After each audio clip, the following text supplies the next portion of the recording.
ஒவ்வொரு Sunday soul செஷன்லையும் ஒவ்வொரு psychological condition பற்றி பார்க்குறோம். இன்றைக்கு பொதுவாக உறவை பற்றி பேசலாம். அதுலேயும் குறிப்பாக அப்பா.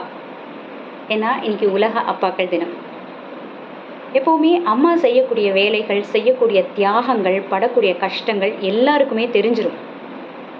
ஆனால் நிறைய குடும்பங்களில் அப்பாக்கள் படக்கூடிய கஷ்டமோ அவங்க செய்யக்கூடிய தியாகமோ அவ்வளவா இன்னும் வெளியில் வர்றதில்லை.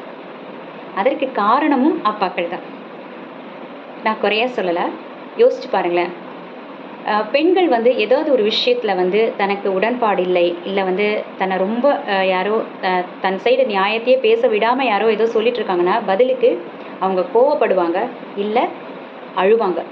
ஏதோ கோபமாகவோ அழுகையாகவோ தன்னுடைய ஃபீலிங்ஸை வெளிப்படுத்திடுவாங்க. அதனால் அது புரியும். அவங்களுக்கு இது கஷ்டப்படுறாங்க, அதனால் கத்துறாங்க, அதனால் அழறாங்க அப்படிங்கிறதாவது புரியும்.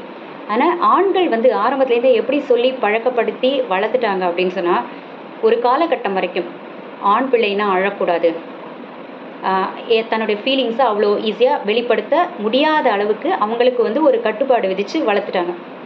அதனால் என்ன பண்ணுவாங்க, அவங்களுக்குன்னு சில வருத்தங்கள் வந்தால் கூட யார்ட்டையும் ஷேர் பண்ணிக்க மாட்டாங்க. ஃபேமிலி மெம்பர்ஸ்கிட்ட கூட எல்லாத்தையும் தான் தலையிலேயே சுமந்து தன் குடும்பத்திற்காக என்ன வேணாலும் செய்வாங்க. ஆனால் தனக்குன்னு இருக்கக்கூடிய வருத்தங்களையோ ஒரு ஈவன் அழணும்னு தோணுச்சுன்னா கூட அழமாட்டாங்க. ஒரு காலகட்டம் வரைக்கும் அப்படித்தான். இப்போ இருக்கிற ரொம்ப கை குழந்தைகள் இல்லை சின்ன குழந்தைகளை வச்சுருக்கிற அப்பாக்கள்லாம் இப்போ நிறையா மாறியிருக்காங்க.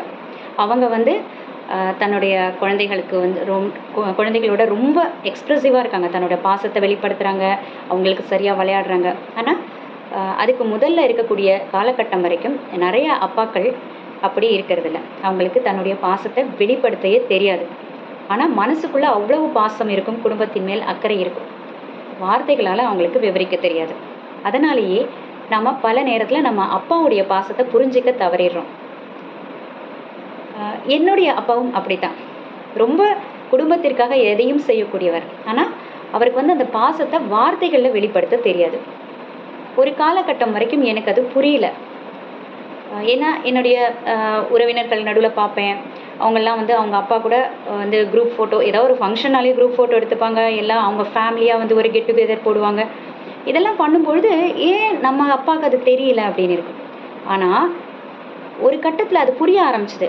அவங்களுடைய வளர்ப்பு முறை அது அவங்க மேலே தவறில்லை. அவங்கள சொல்லி வளர்த்துருக்காங்க. அவங்கள வளர்க்கும் பொழுது சின்ன வயசாக இருக்கும்பொழுது ஆண் பிள்ளைனா நீ இப்படி தான் இருக்கணும், நீ எல்லாத்துக்கும் ரொம்ப எக்ஸைட் ஆகாத, ரொம்ப கோவப்படாத, ரொம்ப அழாத, அதுவும் மெயினாக அழக்கூடாது. என்ன ஃபீலிங்ஸ் நமக்கு கஷ்டமாக இருந்தால் கூட மனசு அழக்கூடாது.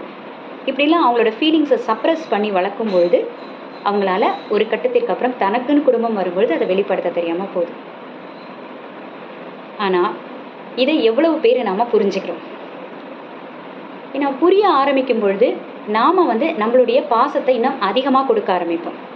சரி, அவங்களுக்கு அப்படி வளர்ந்ததுனால தெரியல அப்படின்னு சொல்லிட்டு நாம் அதை விட்டுட்டு நாம் அவங்கள பாயிண்ட் பண்ண ஆரம்பிச்சோன்னு வச்சுக்கோங்களேன். உங்களுக்கு என்ன இப்படி இருக்கீங்க, என்ன இப்படி தெரியலன்னு சொல்ல அவங்க இன்னும் மனசளவில் குறுகி போயிடுவாங்க.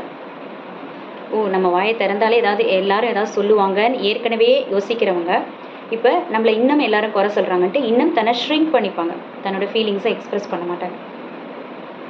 ஸோ உங்கள் அப்பா ரொம்ப அந்த மாதிரி ரிசர்வ்டாக இருந்தால் கூட நீங்கள் போய் பாசமாக பேசுங்க. நீங்கள் உங்களுடைய பாசத்திலேயோ அக்கறையோ குறை வைக்காதீங்க. நம்ம அப்படி பழக அவங்க ஆட்டோமேட்டிக்காக அவங்களும் நம்மளோட ஃப்ரெண்ட்லியாக பழக ஆரம்பிச்சிருவாங்க. எந்த உறவுக்குமே ஒரு ஸ்டார்டிங் பாயிண்ட் இருக்கணும். இது வரைக்கும் அந்த மாதிரி இல்லையா, நீங்கள் ஸ்டார்ட் பண்ணுங்கள். அவங்களுக்கு அது தெரியலன்னா பரவாயில்ல, நீங்கள் ஸ்டார்ட் பண்ண ஆரம்பிங்க. அவங்க உங்ககிட்ட நடந்துக்கக்கூடிய நடவடிக்கைகளில் ஒரு மாறுதல் தெரியும். நம்ம எப்போவுமே அப்பாவை ஒரு கட்டம் வரைக்கும் ரொம்ப அப்படியே அப்பானா ஒதுங்கி இருக்கவே பழகிட்டோம். அப்பானா பயம், அப்பானா ஒரு மரியாதை அப்படின்னு சொல்லி. அப்பாவும் ஒரு மனிதர் தான். எல்லாத்தையும் விட அவருக்கும் மனசளவில் அவரும் பல விஷயங்களில் குழந்தை தான். இதை உணர்ந்துட்டோம்னா எவ்வளோ நல்லா இருக்கும்ல. இதை நாம் உணர்ந்தால் நம்ம அப்பாக்களோட மனசு எப்படி இருக்கும், அவங்க மனசு எவ்வளோ மகிழ்ச்சியாக இருக்கும்னு யோசிச்சு பாருங்களேன்.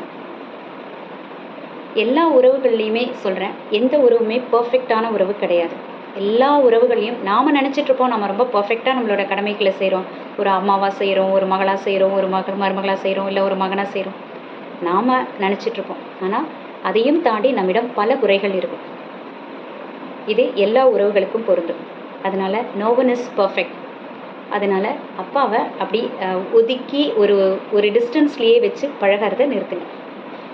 அவர் கூட சேர்ந்து பேசி விளையாடி சிரித்து சாப்பிட்டு இந்த மாதிரி ஒரு வேல்யூபிள் மொமெண்ட்ஸ் வந்து க்ரியேட் பண்ணுங்க.